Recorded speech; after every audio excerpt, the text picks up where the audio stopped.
After my best friend's wedding, my life savings vanished. My brother smirked. We figured you didn't need it. Family comes first. Trembling, I gripped my phone and said, then you won't need me either. As they scoffed, a sharp knock rattled the door. It swung open, and investigators marched in. After my best friend's wedding, my life savings vanished. My brother smirked. We figured you didn't need it. Family comes first. Trembling, I gripped my phone and said, then you won't need me either. As they scoffed, a sharp knock rattled the door, it swung open, and investigators marched in. I'm Mia, 34, single and living in a cramped Portland apartment that smells faintly of rain and coffee. My brother Jake, 36, has been my anchor since we were kids, two scrawny orphans clinging to each other after Mom died of cancer when I was 12. Dad was never in the picture, so it was just us. Jake with his crooked grin promising he'd always have my back. I believed him for 10 years. I've busted my ass as a nurse, pulling double shifts, skipping vacations, saving every dime.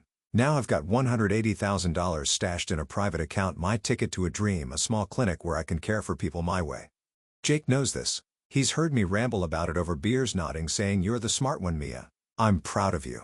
Last month, my best friend Ellie got married, and it was the kind of day that makes you feel the world's right. White roses, her laugh echoing under twinkling string lights, the air thick with joy. Jake was there, towering over everyone in his borrowed suit.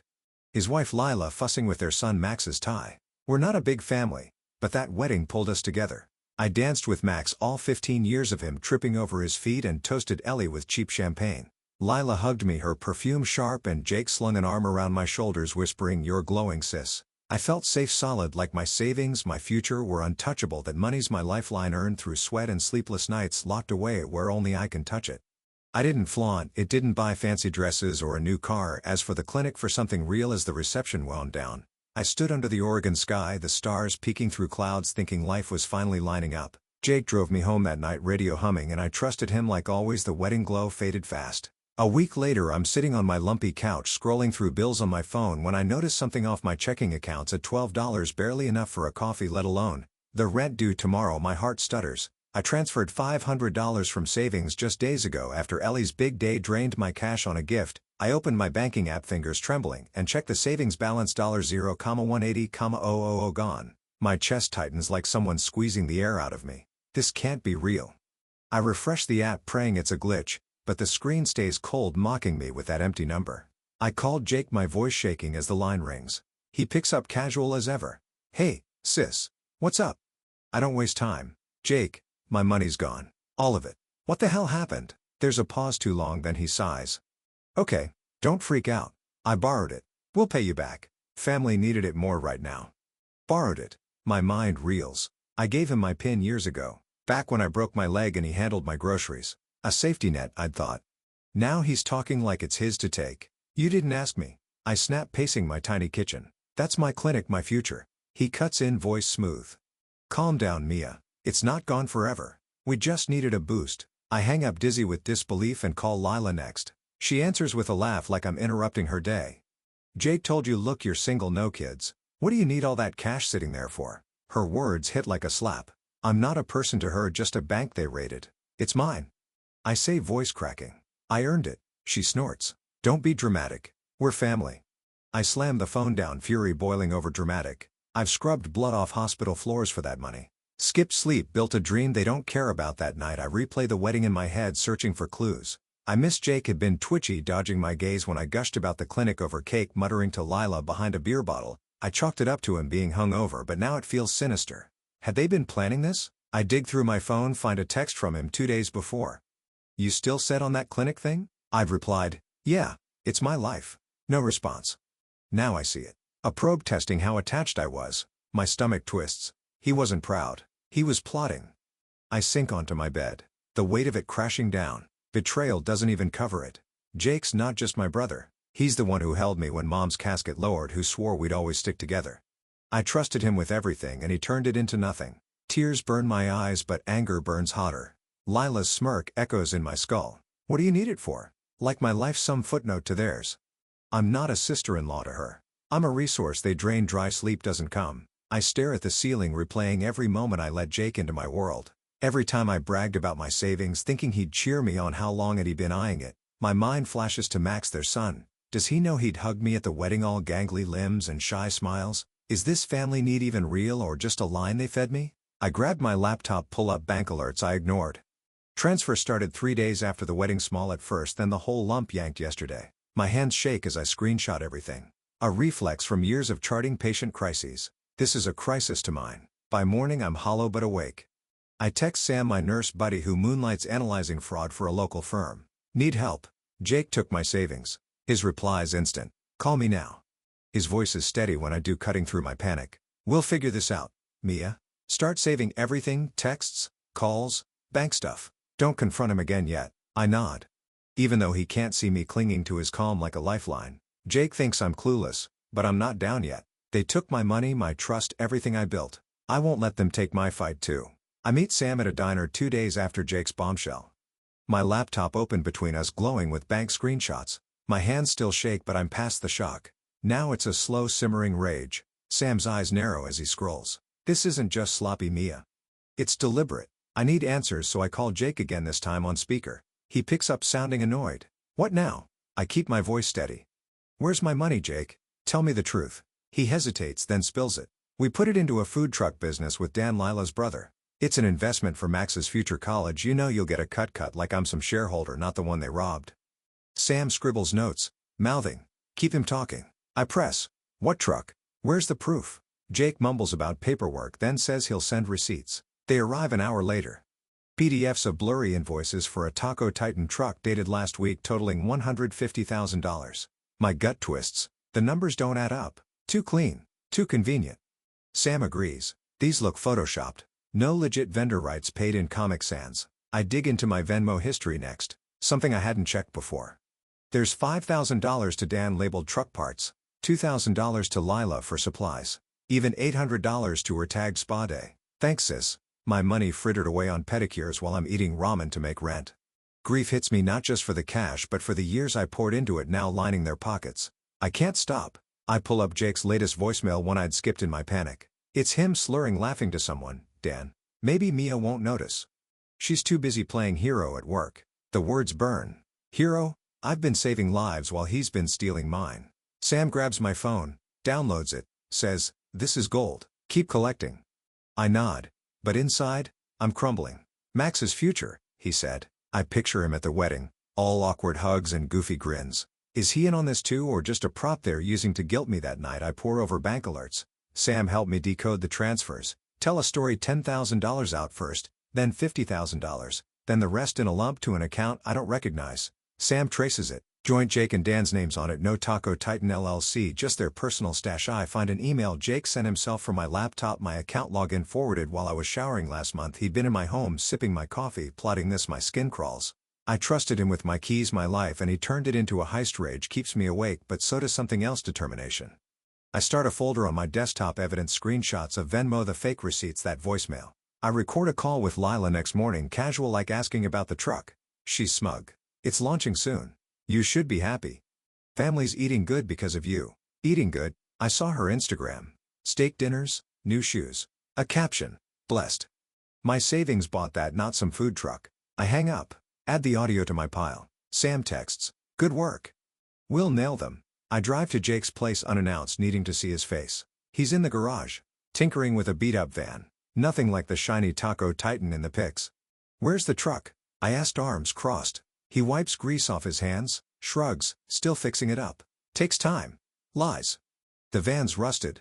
No logo. No kitchen gear. Max pokes his head out, waves. Hey, Aunt Mia? My throat tightens. He's clueless, just a kid caught in their mess. I leave without a word, fury mixing with a sick sadness.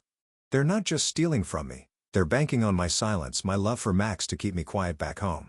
I call Sam, voice low. It's worse than we thought. They're spending it, faking it, all of it.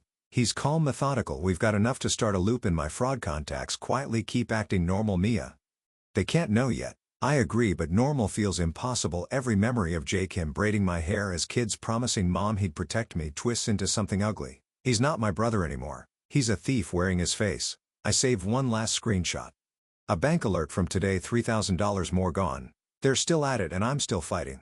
A week into this nightmare. I'm at my desk combing through more bank alerts. Sam flagged when an email pings a credit alert. I open it expecting spam, but it's a notice. My scores tanked from 750 to 510. My stomach drops. I log into my credit account and there it is, a $50,000 Lease for a commercial vehicle opened in my name dated 5 days ago. Not just my savings. Jake's used my identity to sink me deeper. I call the leasing company, voice trembling, and they confirm Mia Thompson signed for a food truck, payments due monthly, defaulted already. I never signed anything.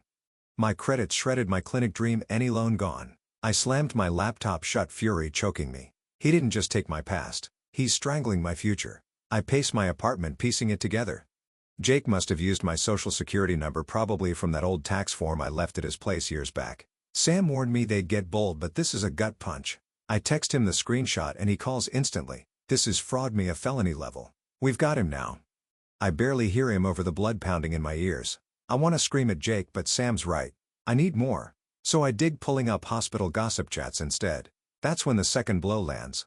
A co-worker's posted, heard me is loaded, gave her brother a fortune. Guess she's too good for us now.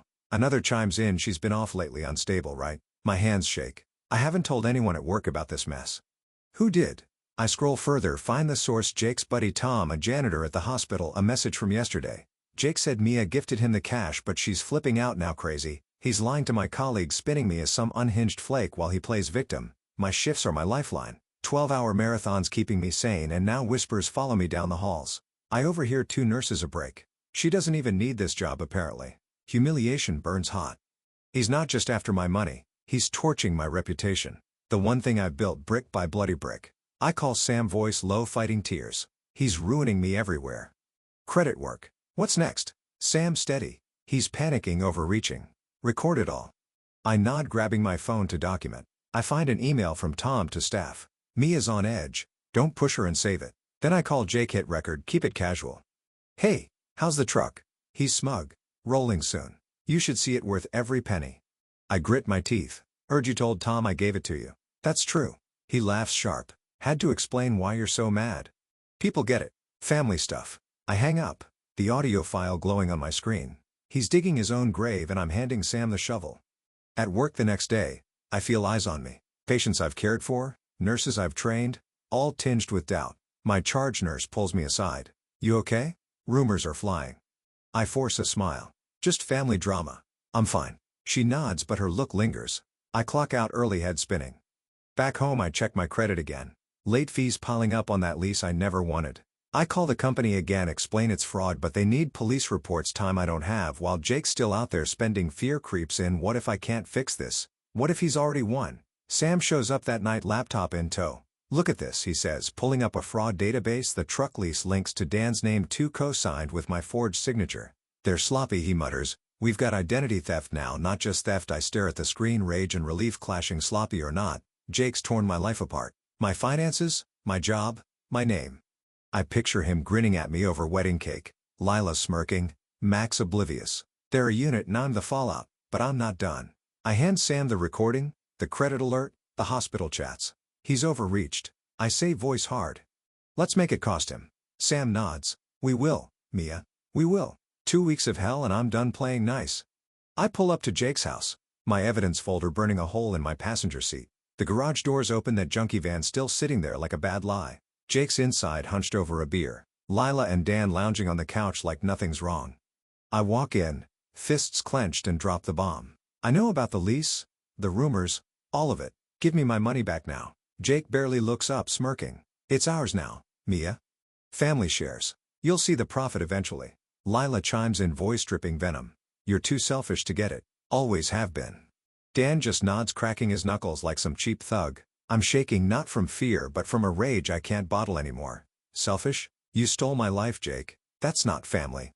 That's a crime. He shrugs like I'm whining about a lost sock. You'll get over it. I want to lunge at him, but Sam's voice echoes in my head. Stay calm. Let them hang themselves. So I pivot, pull out my phone and text Sam. It's time. Then I sit cold and quiet, watching their smug faces. Lila mutters. She's bluffing, but there's a flicker of doubt in her eyes. Good. 3 hours later, I'm back home when the knock comes. Sharp official. I open the door and there they are. 2 investigators in crisp suits, badges gleaming. Sam trailing behind with a grim nod. The lead guy, a tall one with a clipboard, steps in.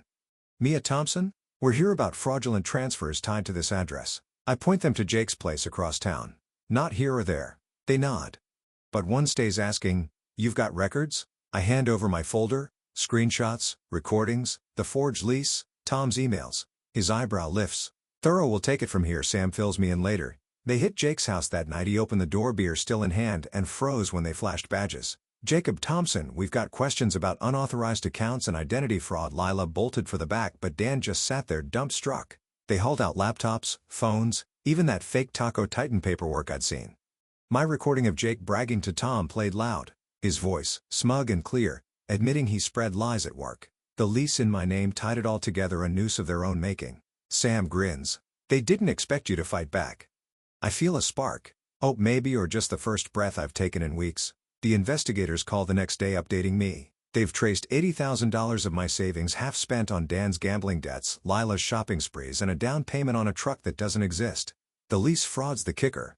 My signature's a sloppy fake, and they've got handwriting samples to prove it. We're building a case. The lead says, sit tight. I nod, but tight's all I've been, coiled waiting to strike. That night, I replay the confrontation in my head. Jake's smirk, Lila's taunt. They thought I'd roll over like always. Growing up, I let him take the lead. Him shielding me from bullies. Me patching his scraped knees. Now he's the bully and I'm the one bleeding, but not anymore. I check my phone. Texts from coworkers. Heard Jake's in trouble. You okay? I don't reply. They doubted me when he spun his lies. I'll let the truth speak now. Sam stops by, eyes bright. They found a Venmo trail. Lila paid Tom to spread those rumors. He's cracking already. Spilling to save himself. I laugh, bitter but real. Of course he is. Tom's a weasel. Jake's high school shadow, always sniffing for scraps. The investigators are circling and I'm the center holding steady. I look at Sam, voice firm. They took everything, my money, my name. I want it back. He nods. You will. This is just the start. I lie awake staring at the ceiling, not scared anymore. Jake's house of cards is wobbling. His lies, his greed, his allies turning. I see Max's face in my mind, waving from the garage, and my chest aches. He's collateral caught in their wreckage. But I can't save him from this. I can only save myself. The fight's on and I'm not backing down. The investigators move fast after that night. Sam calls me a week later, voice buzzing with news. Found something big, Mia. Dan's not just Lila's brother. He's Jake's partner in a scam ring. I sit hard on my couch, clutching my phone. Turns out my $180,000 wasn't only for their fake truck. It seeded fake crowdfunding scams.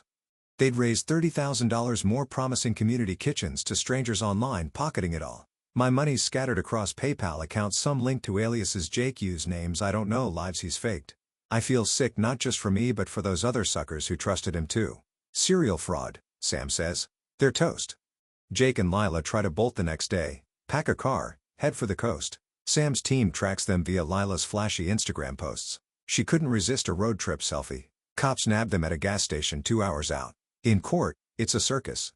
Jake's in a rumpled suit, glaring at Lila, who's sobbing into her hands. Dan's their stone-faced lawyer, whispering in his ear. The prosecutor lays it out. My savings, the least fraud. The crowdfunding cons. Jake points at Lila. She pushed me into it. She snaps back. You set up the accounts, you liar. Dan just shrugs like he's above it all. I watch from the gallery, cold but steady. My evidence folder, now their undoing. Sam's beside me, updating me quietly. They found $20,000 in a hidden account. Lila's name only. She was stashing for herself. I almost laugh. Greed eating greed. The judge freezes what's left, but half my savings are ash, spent or lost to their chaos. My credit's still a mess. The hospital rumors linger, but truth's trickling out. A coworker texts that night. Tom confessed. Jake paid him. We're sorry, Mia. I don't reply. Sorry doesn't fix the nights I've spent staring at bills, wondering how to climb out. Jake's lawyer tries a last dodge, claims I loaned the money, that family ties blur the lines.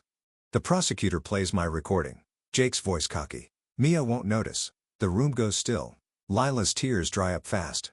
Dan shifts in his seat. The judge's gavel cracks. Charges stick: fraud, identity theft, conspiracy. Jake's eyes meet mine across the courtroom, wide, pleading. I look away. He's not my brother anymore. Just a stranger who wore his skin. I leave the courthouse, air crisp against my face. Sam claps my shoulder. They'll plea out, jail time's coming. You did this, Mia. I nod, but victory's hollow.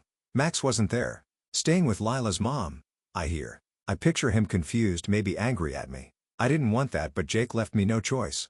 My phone buzzes. Hospital HR, your record's clear, come back when you're ready. Relief hits, soft but real. I'm not erased there anymore. Driving home, I pass our old house. Mom's house where Jake and I grew up is for sale now, too tainted to keep. I'll use the cash to start over, claw back what I can. Jake's world's collapsing and I'm still standing, not whole but upright. That's enough for now. Months later, I'm in a Portland courtroom watching Jake take a plea 3 years, a slap for what he stole from me. Lila's next 2 years for her role, her stash account seized. Dan's fighting his charges, but the crowdfunding paper trails tight. He won't wiggle free my $180,000 half-dust spent on their lies, but the judge orders restitution from what's left. It's a trickle, not a flood, and that $50,000 lease debt still haunts my credit. I sold Mom's house last week, the one Jake tainted with his schemes. The cash buys me a tiny condo near downtown Quiet Mine. No ghosts there. Work's healing slow. HR welcomed me back. Rumors dead after Tom's confession hit the break room chatter. Colleagues nod now, some mumble apologies I don't need. I clock in stitch wounds, let the rhythm pull me forward. Sam stops by one shift's end, hands me a coffee. You're tougher than they'll ever be, Mia. A smile, small but real. Mom's voice echoes. Family's what you make it. Jake was blood. My shield once. Braiding my hair, chasing off nightmares. Now he's a memory I bury deep like her. Max called yesterday, voice shaky. I didn't know, Aunt Mia. I'm sorry. I told him I believed him, but forgiveness stays locked up. He's with Lila's mom, piecing his own life together. Jake's crew, Lila, Dan, even Tom chose greed over me, over him. I choose differently now. My clinic's a flicker again, smaller, years off but alive. I'll rebuild step by scarred step with savings I guard like a hawk. Portland rain taps my condo window tonight, steady as a pulse. I sip Sam's coffee. Think of Ellie's wedding joy turned ash. Jake didn't just take money. He tried to erase me. I didn't let him. Mom's house is gone. But her words stay chosen, bonds over blood. I've got Sam, my fight, myself. That's enough. Thank you for watching the video. If this story touched your heart, please share your thoughts below. Your like may seem small, but it gives me the strength to keep creating every single day. See you in the next video.